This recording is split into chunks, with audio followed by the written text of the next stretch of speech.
அனைவருக்கும் வணக்கம். வக்ஃப் சட்ட திருத்த மசோதா இன்றைக்கு பேசுபொருளாக மாறியிருக்கிறது. எதனால் இது பேசுபொருளாகிறது? வக்ஃப் சட்டம் என்றால் என்ன? ஏன் இப்போ இது சர்ச்சையாகிறது? 1954 வக்ஃப் சட்டம் நிறைவேற்றப்பட்டது. அதன் பின்னால் செவரல் அமெண்ட்மெண்ட்ஸ் வேர் தேர். இப்போ இந்த திருத்தங்களால் என்ன பாதிப்புகள் ஏற்படுகிறது? ஏன் இந்தியா முழுக்க இஸ்லாமியர்களும் சரி, திமுக இதற்கு எதிராக குரல் கொடுத்திருக்கிறது, மற்ற அரசியல் கட்சி தலைவர்களும் இதற்கு எதிராக குரல் கொடுத்து கொண்டிருக்கிறார்கள். ராகுல் காந்தி அவர்கள் இதற்கு எதிராக பேசி கொண்டிருக்கிறார். இதை நிறைவேற்றக்கூடாதுன்னு சொல்கிறாங்க. இந்த சேம் ஃபார்ம். எதனால் இது பிரச்சனை? இதை வீடியோவில் அதை விரிவாக பார்ப்போம். வக்ஃப் என்றால் என்ன? வக்ஃப் அப்படின்றது கடவுளுக்காக கொடுக்கப்பட்ட சொத்து, ஒரு ரிலீஜியஸ் ஆர் சேரிட்டபிள் பர்பஸஸ்க்காக கொடுக்கப்படக்கூடிய ஒரு காணிக்கை என்று எடுத்துக்கொள்ளலாம். இதுதான் வக்ஃப். சிம்பிளாக டிஃபைன் பண்ணணும் அப்படின்னா, இந்த வக்ஃப் சொத்துக்கள் நிறைய இருந்துச்சு. இந்த சொத்துக்களை எப்படி நிர்வகிப்பது என்பதற்காக 1954 முதல் முறையாக வக்ஃப் சட்டம் கொண்டு வரப்பட்டது.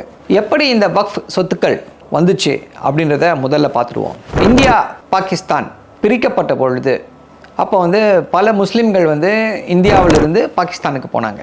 அப்படி செல்லும் பொழுது அவர்கள் என்ன பண்ணாங்கன்னா, அவங்களுடைய சொத்துக்களை இங்கே விட்டுட்டு போனாங்க.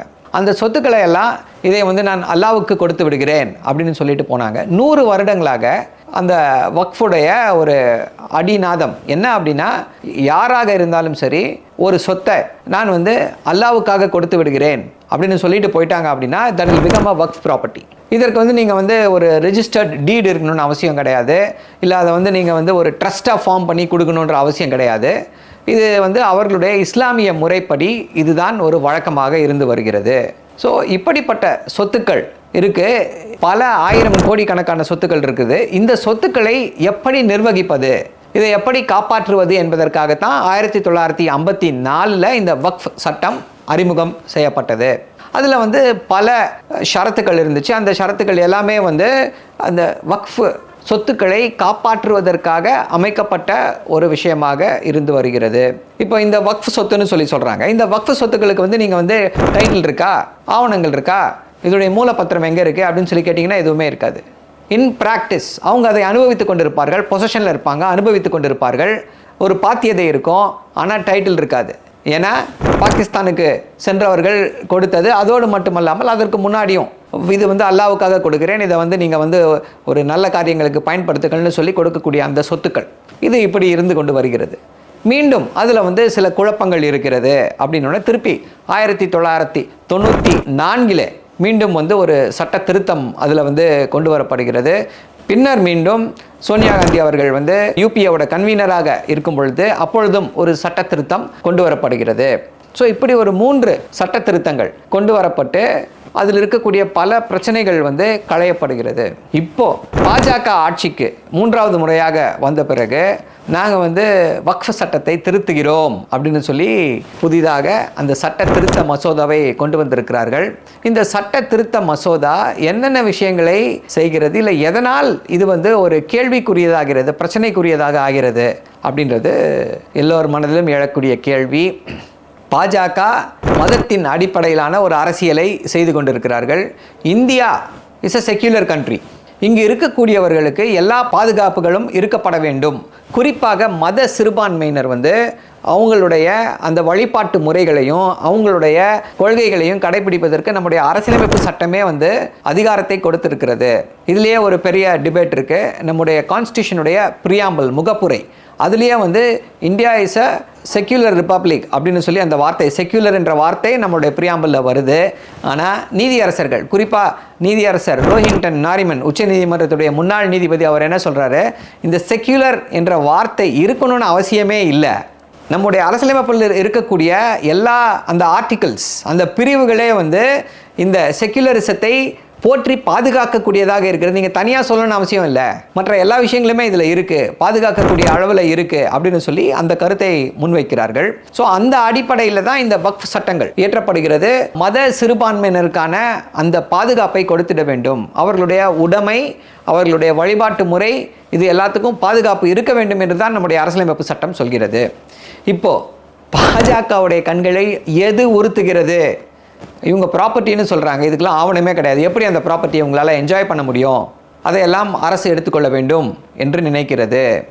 இந்த வக்ஃப் ப்ராப்பர்ட்டிஸ் எல்லாம் இல்லை ஏதாவது ஒரு டிஸ்பியூட் வந்துச்சு, யாருக்கு சொந்தம் என்ன வந்துச்சு அப்படின்னா, இதுக்கு முன்னாடி வந்து வக்ஃப் கமிஷனர்னு ஒருத்தர் இருந்தார்.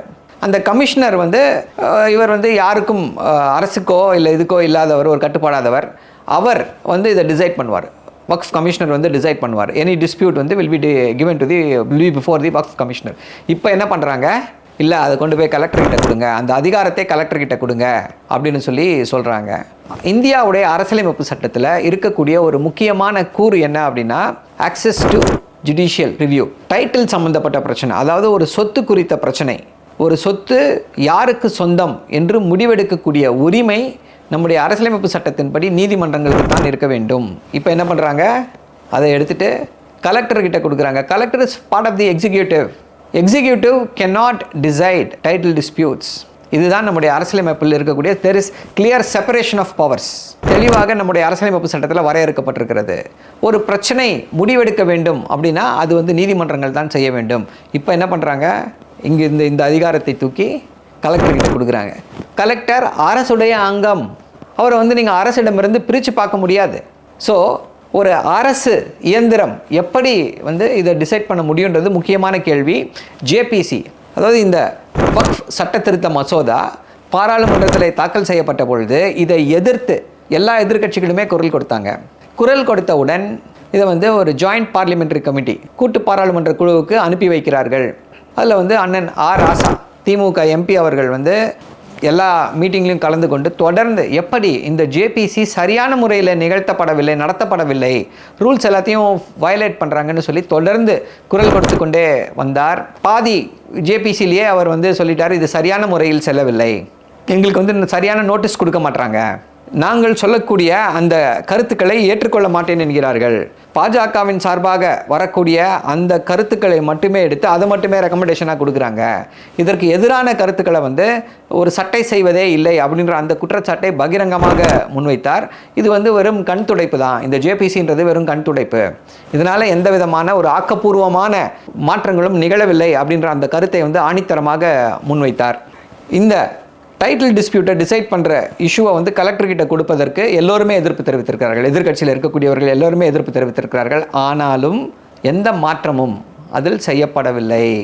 அடுத்து முக்கியமானது என்னவா இருக்குது அப்படின்னா, இந்த வக்ஃப் போர்டுன்னு ஒன்று இருக்குது. எப்படின்னா, கோயில்களுடைய சொத்துக்களை நிர்வாகம் செய்யக்கூடிய அந்த அறங்காவலர் குழு, அதுபோல தான் இந்த வக்ஃப் போர்டு. இஸ்லாமியர்களுடைய சொத்துக்களை எப்படி பராமரிக்க வேண்டும், அதை வந்து எப்படி ஒரு நல்ல காரியங்களுக்கு செலவு செய்ய வேண்டும்னு சொல்லி அந்த முடிவெடுக்கக்கூடிய அதிகாரம் படைத்தது இந்த வக்ஃப் போர்டு. இப்போ என்ன பண்ணுறாங்க, இந்த வக்ஃப் போர்டில் இதுக்கு முன்னாடி இருக்கக்கூடிய சட்டத்தின்படி இந்த வக்ஃப் போர்டில் வெறும் இஸ்லாமியர்கள் மட்டும்தான் அதில் வந்து மெம்பர்ஸ் ஆக முடியும் இந்த போர்டில். இப்போ மாற்றுறாங்க, அதை அப்படியே மாற்றி என்ன பண்ணுறாங்க, எந்த மதத்தை சேர்ந்தவராக இருந்தாலும் வக்ஃப் போர்டில் மெம்பர் ஆகலாம் அப்படின்றாங்க. ஐயா, அறங்காவலர் குழுவில் வேறு ஏதாவது ஒரு மதத்தை சார்ந்தவர்கள் மெம்பர் ஆக முடியுமா, ஏற்றுக்கொள்ள முடியுமா? சற்று ஒரு வாரத்திற்கு முன்னால் தமிழ்நாட்டில் ஒரு கான்ட்ரவர்சி போச்சு, உங்களுக்கு ஞாபகம் இருக்கும். ஒரு அறங்காவலராக நர்கீஸ் கான் அப்படின்னு சொல்லி ஒருத்தர் நியமிக்கப்படுகிறார். உடனே பாஜகவுடைய தலைவர் திரு எச் ராஜா அவர்கள், எப்படி இது சாத்தியம், இதை எப்படி ஏற்றுக்கொள்ள முடியும், ஒரு கோயிலுடைய அறங்காவலராக ஒரு முஸ்லீமை போட முடியுமா அப்படின்னு சொல்லி கேள்வி எழுப்பினார். அப்புறம் அந்த நர்கீஸ் கானே ஒரு விளக்கத்தை கொடுக்கிறார். ஐயா, நான் வந்து ஒரு சிக்கலான பிரசவமாக இருந்தேன், அப்போ என்னுடைய தாயாருக்கு உதவியாக இருந்து இந்த பிரசவத்தை சுகப்பிரசவமாக மாற்றி என்னை நல்ல முறையில் பிறப்பதற்கு வழி செய்த அந்த செவிலியருடைய பெயர் வந்து நர்கீஸ் கான். அந்த நர்கீஸ் கானுடைய பெயரை என்னுடைய தந்தையார் வந்து எனக்கு வச்சுருக்காங்க, நான் இந்து தான் அப்படின்னு சொல்லி விளக்கம் கொடுக்கக்கூடிய சூழ்நிலை. ஸோ இந்துக்களுக்கு என்றால் ஒரு சட்டம், முஸ்லீம்களுக்கு என்றால் அது வேறொரு சட்டமா அப்படின்ற அந்த கேள்வி எல்லார் மனதிலும் எழுந்து கொண்டு இருக்கிறது. ஸோ இதையும் எல்லாருமே அப்போஸ் பண்ணியிருக்காங்க. எப்படி வந்து ஒரு வக்ஃப் போர்டில் வந்து இன்னொரு மதத்தை சார்ந்தவர்கள் இருக்க முடியும் அப்படின்றத இது பண்ணியிருக்காங்க.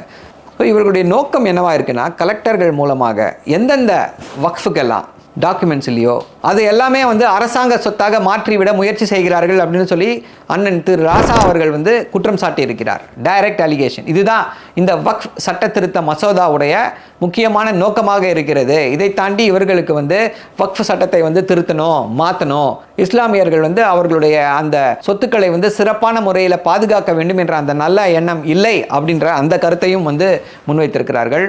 பாஜகவிற்கு ஆதரவாக இருக்கக்கூடிய 2 பேர், நிதிஷ்குமார் அண்ட் திரு சந்திரபாபு நாயுடு அவர்கள். திரு நிதிஷ்குமார் அவர்கள் வந்து அங்கே தேர்தலை சந்திக்க இருக்கிறார். அவரும் ஒரு இஃப்தார் பார்ட்டிக்கு போயிட்டு வந்திருக்காரு. திரு சந்திரபாபு நாயுடு அவரும் போய் அந்த இஃப்தார் பார்ட்டிக்கு போயிட்டு வந்திருக்காரு. குறிப்பாக திரு சந்திரபாபு நாயுடு அவர்கள் வந்து அந்த இஃப்தார் பார்ட்டியில் இஸ்லாமியர்களுக்கு எந்த பிரச்சனையும் வராமல் நான் பார்த்துக்கொள்வேன் அப்படின்னு சொல்லி ஒரு உறுதிமொழியை கொடுத்திருக்கிறார். ஸோ என்ன நடக்கப் போகிறது இந்த வக்ஃப் திருத்த சட்டத்தில் பொறுத்திருந்து பார்ப்போம். நன்றி, வணக்கம்.